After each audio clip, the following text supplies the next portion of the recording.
এত কষ্ট হচ্ছে ভিতরে যে হসপিটালে বসে থাকতে পারছি না। আমাদের সব ডাক্তাররা সবাই খুব ডিস্টার্বড। আজকে তো ওপিডি বন্ধ রাখা হয়েছে। অ্যাকচুয়ালি যেটা ঘটেছে সেটা হচ্ছে, আমি শুনে তো মানে বিশ্বাস করতে নিজেকে কেমন লাগছে রে। প্রত্যেকটা আমাদের ওয়েস্ট বেঙ্গলের প্রত্যেকটা মেডিকেল কলেজে, বিশেষ করে কলকাতার সরকারি মেডিকেল কলেজগুলোর প্রিন্সিপালরা, ডিপার্টমেন্টাল হেডরা, প্রিন্সিপালরা বিশেষ করে, তারা পাশ করানোর জন্য স্টুডেন্টদের কাছে রীতিমতো টাকা নেয়।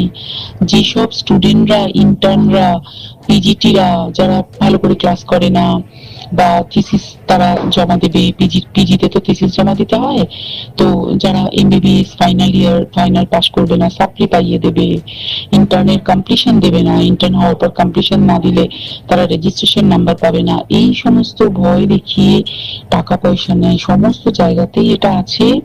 এর মধ্যে সব থেকে নিকৃষ্ট